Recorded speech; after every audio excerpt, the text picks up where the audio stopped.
Good morning. Your Excellency, Archbishop Henning,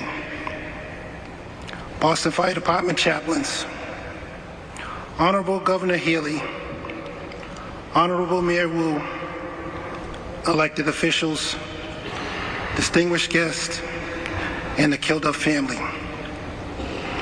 On behalf of the Boston Fire Department and the City of Boston, I want to offer sincere condolences to Mason, Hannah Jane, Jess, and the entire Kilduff family. Thank you for sharing him with the Boston Fire Department family and the City of Boston. Know that we are always here for you and offer you our support today and in the years to come. To Rescue 2, Engine 42, Boston Fire sworn and civilians, we love you and will continue to support you. I'd like to say thank you to the first responders that were with us that fateful night and in our time of need. To the Boston Fire Department chaplains, Boston EMS, Boston Medical Center, Boston Police, Mass State Police, Massport, the State Fire Marshal, and our entire first responder community near and far. Thank you. This tragedy is certainly felt by all of us. While I've never had the privilege to formally work with Firefighter Robert Kilduff Jr., instinctively, officers have a sixth sense of firefighters that know what needs to be done to accomplish the mission without being directed. I can tell Bobby was one of those firefighters. One of the best compliments that a firefighter can pay to another firefighter is to call him a good Jake. BK was a Jake's Jake. Last week, I spent some time with the members of his group in Firehouse, and they all spoke about the person Bobby was, and from what I've learned, the Jake's Jake was an even better man. While Bobby is worthy of the title hero many times over, he would never want you to call him that. He would prefer to be known for being a great dad, a great partner, a mentor, a brother firefighter, a friend. He was truly a light in this world. Just a few weeks ago, Rescue 2 shined their light on a group of students from the English High School on a visit to the firehouse. And from that visit, they captured a picture of Bobby draping his bunker coat over the shoulders of a young man with the desire to become a firefighter. You can see the light in his eyes, both the young man's and Bobby's. This is the man that is talked about, a man that has talked about family and was excited about his future with Jess. He will be sorely missed. We are keenly aware of the fact that being a firefighter isn't just a job. It's a calling that requires selflessness, a path that demands commitment and dedication. In the fire service, when an incident is concluded and it's time to return, the incident commander will ask for the all-out. That is denoted by a special signal, 2222.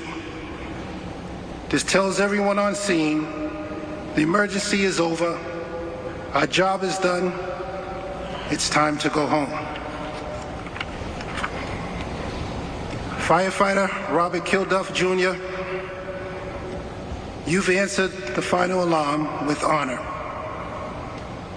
The Lord has asked for the all-out on box 1862. It is time to come home. To Mason, Hannah Jane, and Jess, there will be times when you're alone and sorrow comes upon you, and you'll cry and even feel a sense of anger. This is all normal, and it's part of the grieving process. But in those times, I want you to take solace in the last stanza of the poem Footprints. In the poem, the person is questioning the Lord, and they say, I don't understand why when I needed you the most, you would leave me. And the Lord replies, my precious child, I love you and will never leave you. Never ever, during your trials and testings, when you saw only one footprints, it was then I carried you. He will continue to carry you, and he will continue to carry us all. Thank you.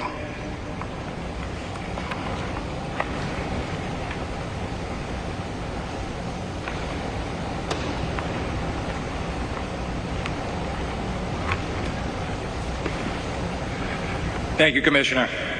It is now my honor to introduce the Mayor of Boston, Michelle Wu.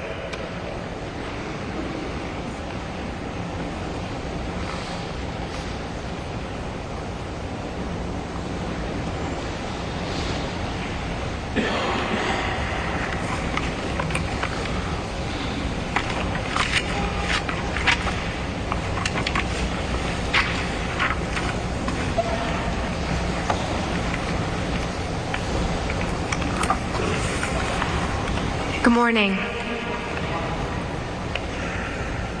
According to Irish folklore, rain falling on the day that someone is laid to rest is a blessing from heaven, a sign that their soul is at peace and has been safely welcomed to be with God. But the fact that yesterday it also began to rain exactly as we stepped off for the walk by at St. Teresa's, and 24 hours before that, to the minute, there was a random sonic boom caused by a meteoric fireball. Seems to me that BK is not only just fine up there, he's figured out how to work all the controls already. Hannah Jane and Mason, Jess, Saren, Bryn, and to all of Bobby's family and loved ones, I share our deepest condolences on behalf of a grateful and grieving city. Archbishop Henning and members of the clergy, Governor Healy, Senator Warren, Congressman Lynch, and public servants, Commissioner Marshall and former commissioners, President Kelly, President Dillon, Boston firefighters and friends from around North America, neighbors, and all those who have been inspired by BK's legacy. Thank you for your presence as our city comes together to honor someone who so embodies Boston. Boston is built on a simple act of faith, that our people will show up for one another. Over 4 centuries, one revolutionary act after another, we've grown from a settlement into a major city, too big to know all of our neighbors. But every day, we get to live here, freely and fully, knowing that heroes will rush to our side should we ever find ourselves in harm's way. Boston has never lost the faith that when we call, someone will come. For nearly 350 years, longer than anywhere else in America, Boston firefighters have shown up.